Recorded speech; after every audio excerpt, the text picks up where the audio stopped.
Salam sejahtera bagi kita semua yang ada di dalam Kristus Yesus.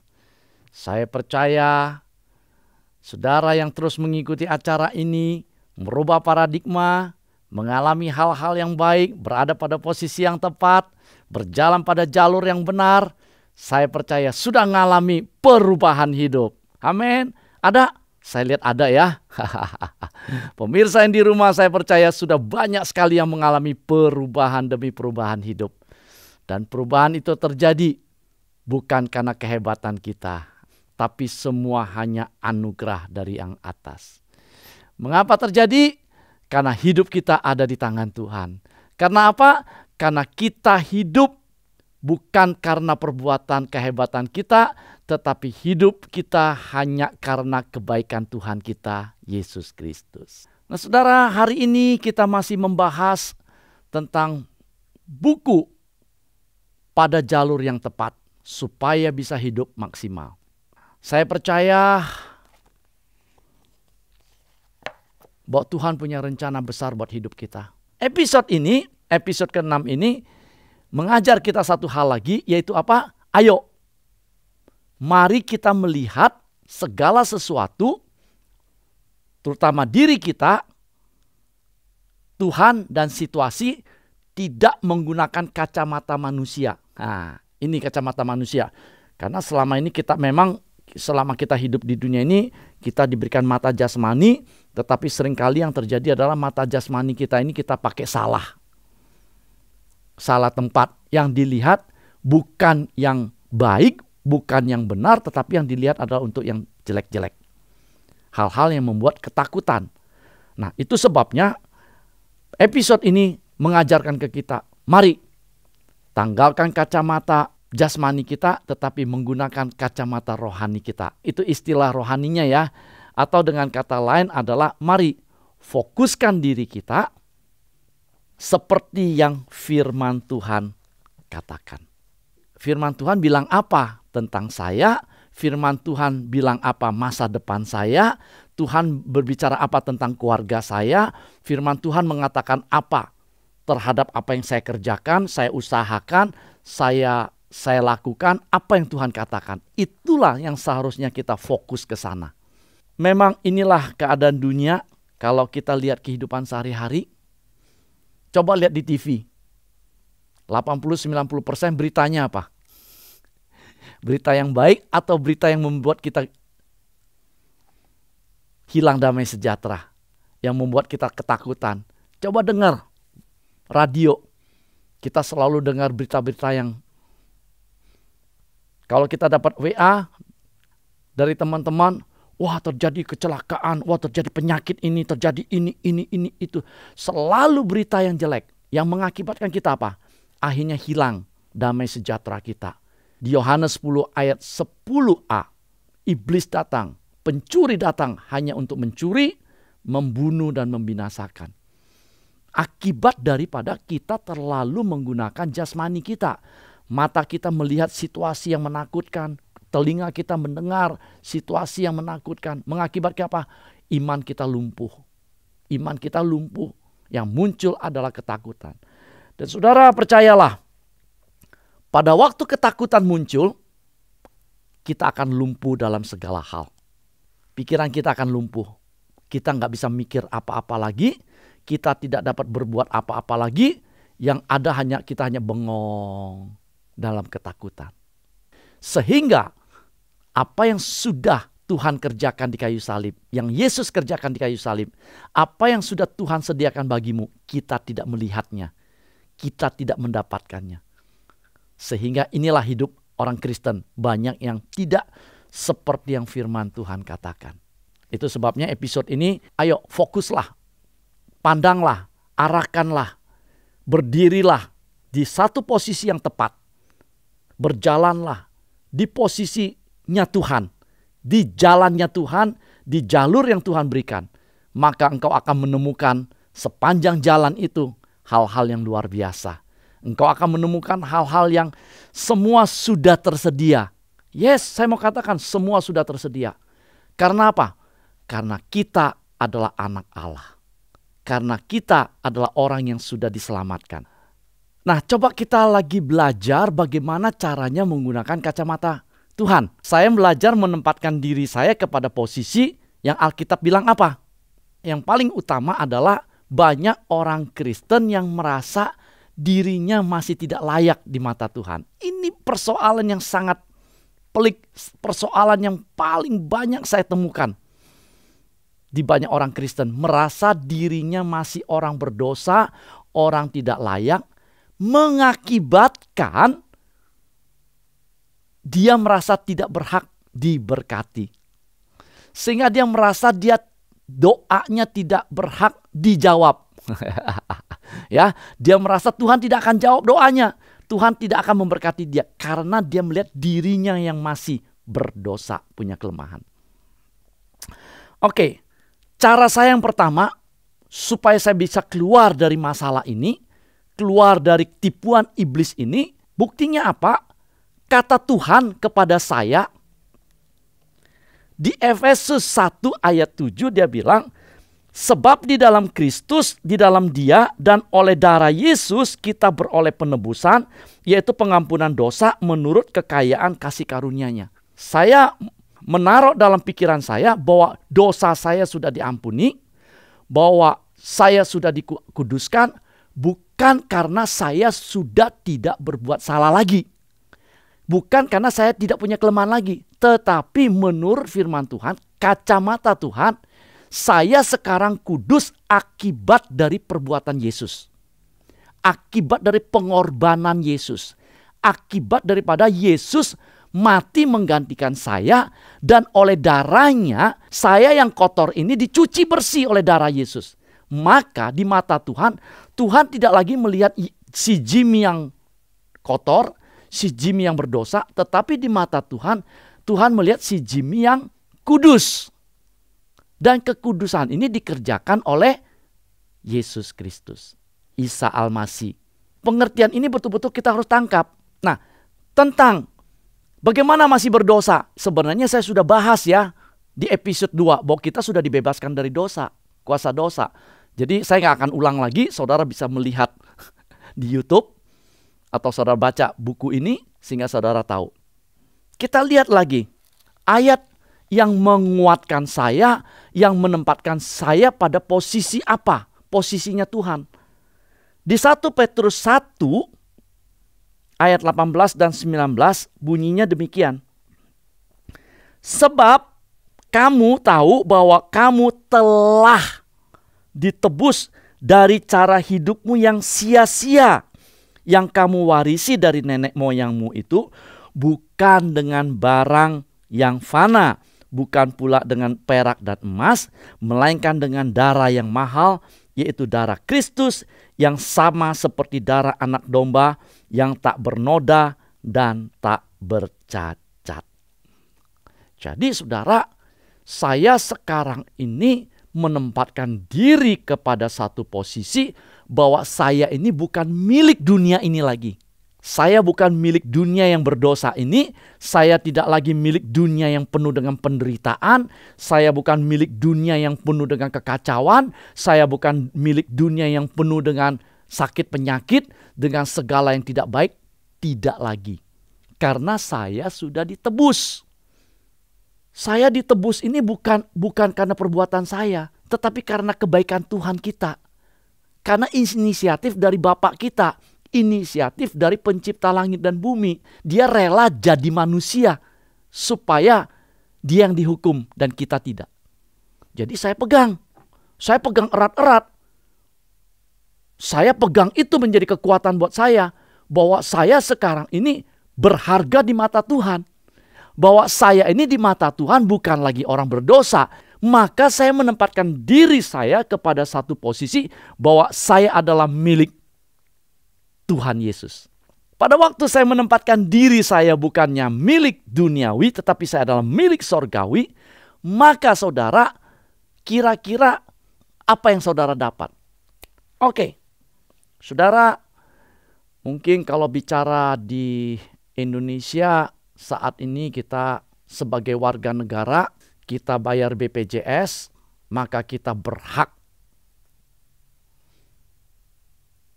Kalau sakit menerima pengobatan dan dirawat di rumah sakit. Betul nggak? Karena kita berwarga negara Indonesia. Kemudian ada orang luar yang datang ke Indonesia sakit. Pertanyaannya, dia bukan warga negara Indonesia, berhakkah dia menggunakan fasilitas BPJS? Tidak, dia tidak berhak karena dia bukan warga negara. Tetapi karena kalau saya warga negara Indonesia dan saya ikut BPJS, saya berhak menerimanya. Nah, ini yang saya mau maksudkan. Saudara dan saya bukan berwarga negara dunia, karena telah tadi dikatakan telah ditebus. Dan kita adalah milik Kristus, milik kerajaan surga. Maka hak kita adalah hak yang bersifat surgawi, bersifat yang baik. Apa saja? Nanti kita belajar bagaimana pemeliharaan seorang bapak di episode berikutnya. Tetapi yang saya mau tekankan di episode ini adalah, mari saudara harus tahu siapa dirimu. Kita harus menempatkan diri menurut kacamatanya Tuhan. Kalau Tuhan bilang engkau sekarang milik kerajaan sorga, jangan lagi engkau menempatkan dirimu sebagai warga negara dunia. Sebenarnya kehidupan ini simple dan gampang sekali. Kita dapat nikmati ini hanya karena percaya, hanya berdasarkan iman kita. Bahwa saya sekarang ini menikmati semua berkat-berkat Tuhan ini hanya karena beriman. Bukan karena perbuatan kita. Sekali lagi, bukan karena usaha manusia kita. Saya menikmati fasilitas-fasilitas kerajaan surga, ya, menikmati banyak hal yang gak pernah saya bayangkan saya bisa dapatkan, semua hanya karena saya percaya, saya beriman bahwa saya anak yang amat sangat dikasihi oleh Tuhan. Coba kita lihat Galatia 2 ayat 16 mengatakan apa? Kamu tahu bahwa tidak seorang pun yang dibenarkan oleh karena melakukan hukum Taurat, tetapi hanya karena iman dalam Kristus Yesus. Sebab itu kamu pun telah percaya kepada Kristus Yesus, supaya kami dibenarkan oleh karena iman dalam Kristus dan bukan oleh karena melakukan hukum Taurat. Nah, saudara, di hukum Taurat, peraturan orang diberkati ada syaratnya. Di Ulangan 28 mulai dari ayat 1 sampai 14, syaratnya adalah kalau orang mau diberkati, dia harus baik-baik mendengarkan firman Tuhan dan melakukannya. Maka dia akan diberkati. Tetapi kalau orang yang sudah mendengar firman Tuhan dan tidak melakukannya, mulai dari ayat 15 sampai ayat 30 sekian, dikatakan orang itu kena kutuk. Nah, persoalannya, berapa banyak orang yang dapat melakukan hukum Taurat yang berjumlah 613 hukum itu? Gak ada yang sanggup melakukannya. Maka akibatnya adalah kena kutuk. Dan sekali lagi Tuhan tahu persis kita ini orang lemah. Tuhan tahu persis kita ini bukan segalanya, bukan Superman atau Supergirl. Tuhan tahu persis kita manusia yang lemah. Itu sebabnya nanti kita belajar. Karena kasihnya Tuhan, Tuhan kirim penolong, yaitu Roh Kudus yang ada di dalam kita, yang menolong kita supaya kita mampu. Nah, demikian juga sekarang ini. Dengan adanya penolong itu yang adalah Roh Kudus di dalam kita, kita cukup dengan apa? Percaya. Cukup dengan apa? Menempatkan diri kita kepada posisi seperti yang Tuhan katakan. Apa yang saya lakukan tadi, saya katakan, saya coba menempatkan diri saya bahwa saya sudah dikuduskan. Saya bukan warga negara dunia lagi, tapi saya warga negara kerajaan sorga. Saya dibenarkan karena memang saya beriman. Saya percaya bahwa Isa Al-Masih atau Tuhan Yesus Kristus adalah Tuhan dan Juru Selamat. Dan saya percaya bahwa dia datang bukan cuma untuk selamatkan saya dari mati masuk surga, tetapi di dunia pun saya diselamatkan. Saya beriman, saya percaya. Saya percaya bahwa adalah kehendak Tuhan, hidup saya baik-baik di dunia. Saya hidup makmur seperti di Yohanes 10 ayat 10b mengatakan, aku datang memberikan hidup dalam segala kelimpahan. Saya pegang. Saudara, saya cuma belajar mempercayai yang firman Tuhan katakan. Jadi sekarang ini di dalam saya menjalankan tugas saya sehari-hari, di dalam saya menjalankan perusahaan, di dalam saya menjalankan pelayanan, di dalam saya menjalankan penggembalaan, di dalam saya melakukan apapun juga, saya tidak melihat keterbatasan saya. Tetapi saya melakukannya dengan satu keyakinan bahwa sebagai anak, sebagai orang yang dikasih Tuhan, gak mungkin saya dibiarkan gagal. Saudara nangkep maksud saya? Jadi di dalam melaksanakan apapun juga, saya punya keyakinan bahwa itulah bagian saya. Kemenangan demi kemenangan. Keberhasilan demi keberhasilan. Bahwa hidup saya berarti untuk banyak orang. Hidup saya berarti bahwa apa yang saya kerjakan akan berhasil. Sekali lagi, bukan karena saya orang hebat. Bukan. Tetapi saya percaya saya ada di posisi yang tepat, saya ada di jalan yang tepat, maka roh Tuhan atau Tuhanlah yang di dalam hidup saya yang akan memimpin saya, yang akan mengarahkan saya, yang akan menolong saya, sehingga apapun yang saya kerjakan berhasil. Baik pemirsa yang sangat dikasihi oleh Tuhan, bagaimana setelah dengar? Apakah saudara tidak mau mengalami yang baik? Apakah saudara masih mau berjuang sendiri? Apakah saudara masih mau menggunakan kekuatanmu sendiri? Apakah saudara ingin menggunakan titelmu, menggunakan uangmu, menggunakan apa yang kau punya untuk hidup? Saya yakin kita gak sanggup, kita gak kuat. Mari kita kembali kepada apa yang telah Yesus lakukan. Saudara, dia datang untuk kita, untuk saudara dan saya. Saya mau responi kebaikannya. Mengapa Anda tidak mau responi kebaikannya? Sekali lagi, saya nggak bicara agama. Saya tidak bicara agama dan saya tidak mengkristenkan Anda, tetapi saya hanya mau sampaikan keselamatan, kebahagiaan, kesuksesan, segala yang baik itu hanya bisa didapat di dalam satu pribadi, yaitu Tuhan Yesus Kristus atau Isa Al-Masih yang sudah mati di kayu salib, menebus semua saya, menebus segala kelemahan, kekurangan, kemiskinan, penyakit, pemberontakan, kekacauan, kegagalan, semua yang tidak baik sudah dibayar lunas. Sudah selesai, kata Tuhan. Bagian saya adalah menerima baik. Saudara, Tuhan sudah selesaikan. Yesus sudah selesaikan.